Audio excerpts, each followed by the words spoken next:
there's a lot happening in the world, as we all well know if we're paying any sort of attention whatsoever. It feels like we're on the periphery of the great flushing, the edge of the event horizon, that front row seats to the apocalypse. Be careful what you wish for.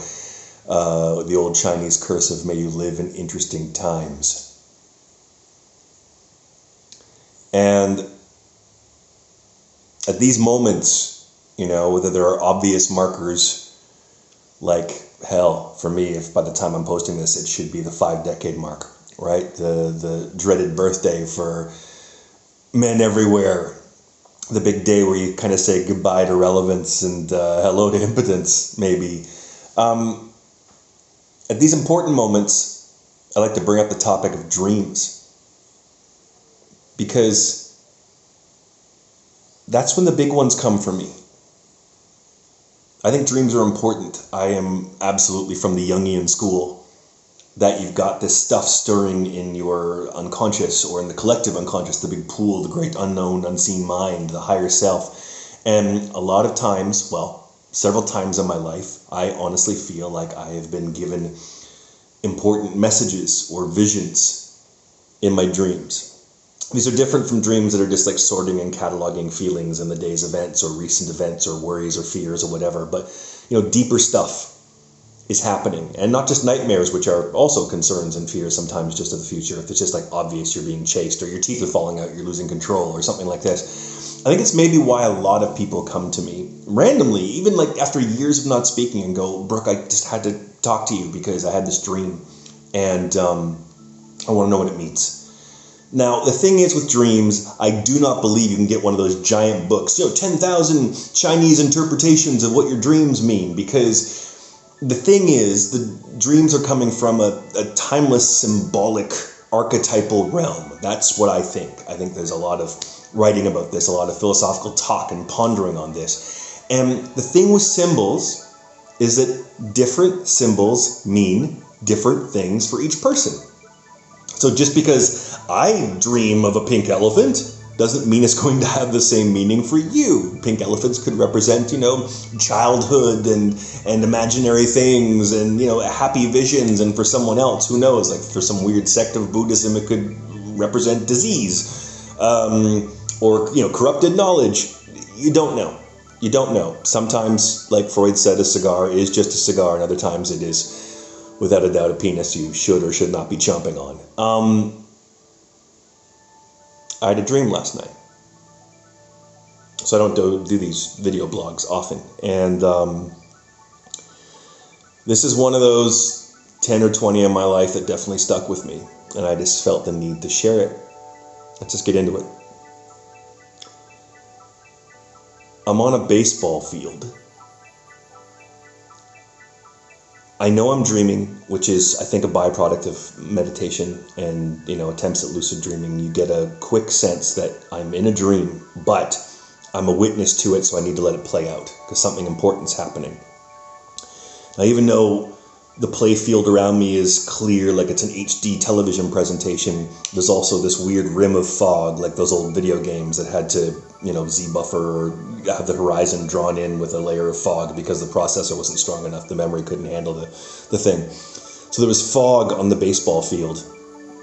And the players are, we're stuck in the outfield and the balls are being batted out and we don't see by whom.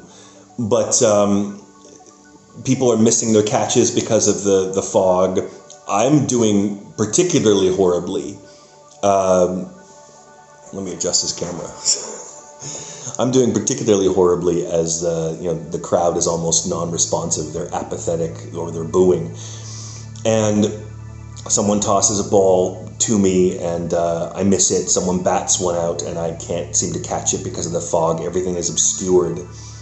And then I turn around to finally throw one towards home because someone's trying to steal a base on the opposing team and there's no catcher there. And everyone in the audience is like, ah! Everyone in the crowd's like, oh, that's horrible.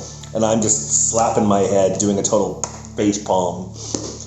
And then cut to, as dreams often do, like films, Inception, cut to the locker room.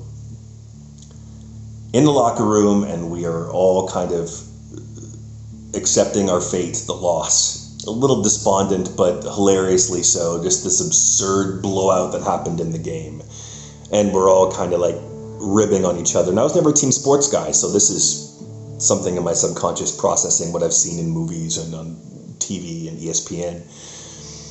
But walking around, I'm just in a pair of jeans at this point, already showered. And other people are like coming out of the shower, just sitting there in their towels or getting dressed, a lot of shirtless dudes.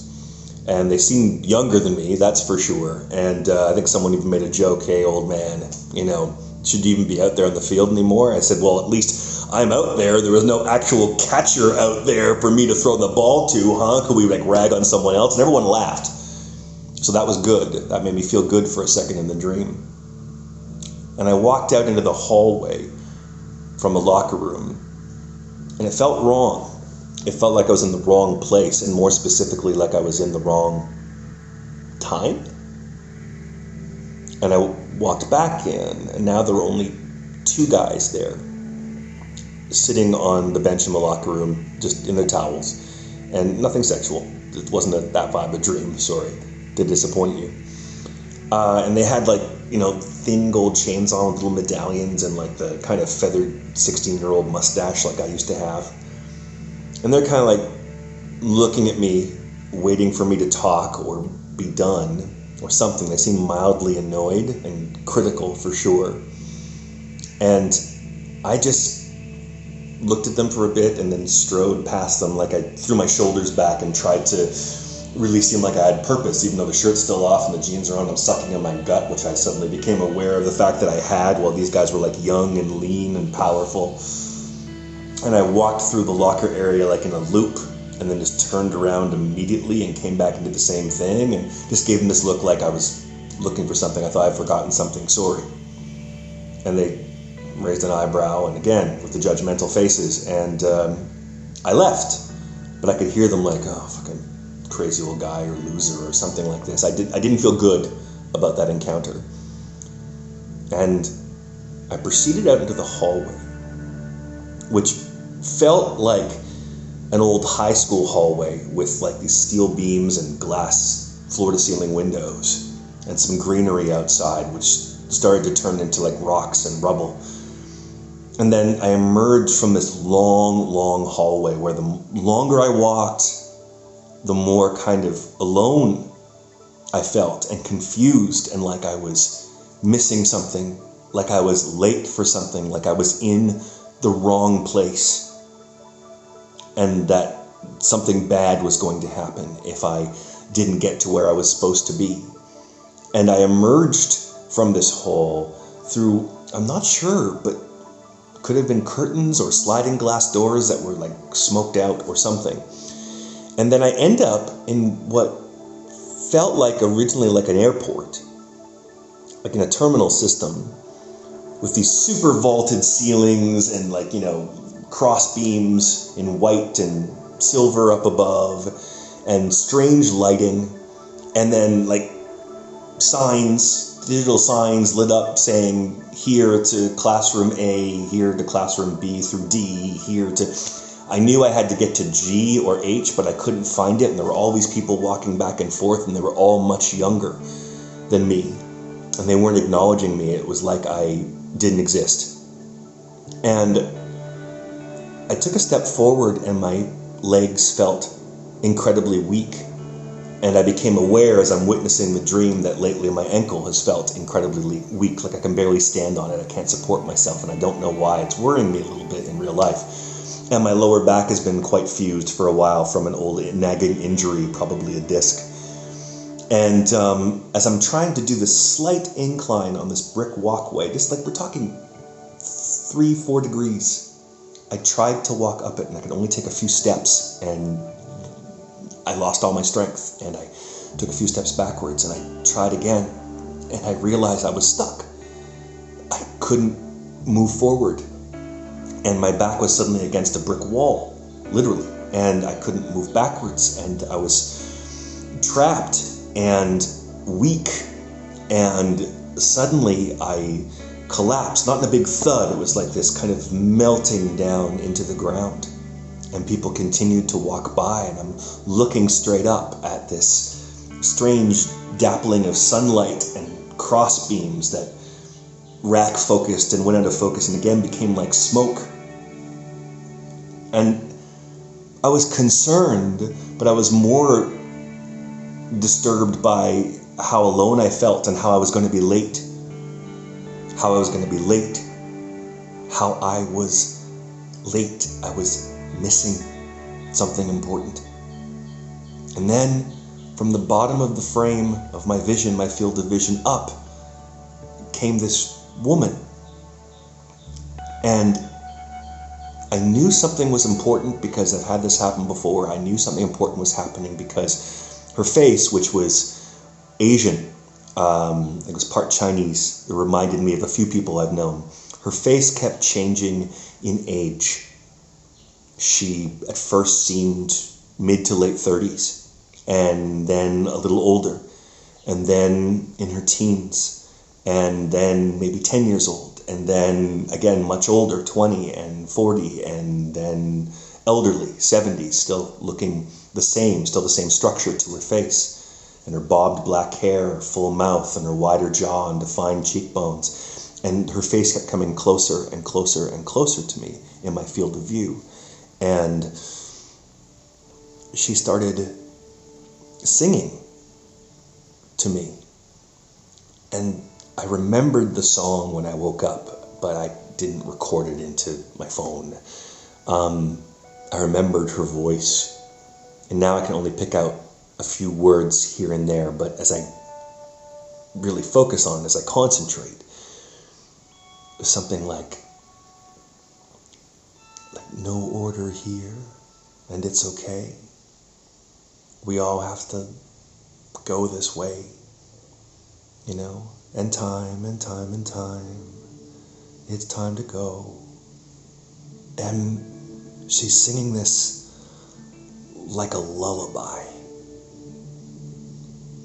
And as the first few words really sank into my mind, as those first few notes vibrated through my body, I felt my body start to almost lose its sense of inflation. It started to wither. I started to deflate like a balloon, and I cried. Like, this has only happened to me, more so in my adulthood, and almost never in my childhood, but I really started to weep, and I wasn't necessarily sad in the dream. The song was triggering something, and as the tears came to my eyes and I could barely even breathe, I was trying to say stop, but then she was like, shh, and just kept singing, it all goes this way, it all goes this way, it all goes away. My eyes are like waterfalls at this point, and I'm so choked up, and it felt like the most enormous release of a lifetime's worth of pain. And her face started to fade, though her eyes were still glowing. Her mouth would make the words, but seemed far away, and I wept, and I wept, and I wept. And then I woke up. After a wall of whiteness engulfed me, I woke up and my face was soaked in tears, and I remembered it all happening, and I wept and wept and wept some more. It was around magic hour. It was around 4 a.m. And you might have your own interpretations of what that dream meant, but I think it's pretty obvious, right? Turning 50. I feel like I'm too late. Like I'm missing something. Like I'm out of time. Or out of place here in the far reaches of the world. In the quiet corners of it. That maybe I'm not doing what I'm supposed to be doing. Or maybe I've missed my chance. That I'm too old and that I'm at the door. The great big D door, you know? I haven't really thought about death on birthdays before, but they weren't kidding when they said that 50 really means something. It's not the number, you know, I'm 50 going on 38, right? But statistically I'm 2/3 of the way to death, or 3/5 or whatever. And how much of a legacy do I have left to leave? And is it possible for me to leave one, a good one, for those I care about, for a family, for the future? I don't know, but it shook me. So I thought I'd share. Be strong out there. Be kind. As they say, everyone is fighting a battle you cannot possibly understand. We are all in the trenches together, shoulder to shoulder. So don't turn to another person in your squad, in your battalion, and see them as the enemy. All right? We're all fighting the good fight. And just hoping to do a little bit of good and stay relevant before we shuffle off this mortal coil. Thanks for listening. If you want more of this, let me know. Maybe I'll do more of this later.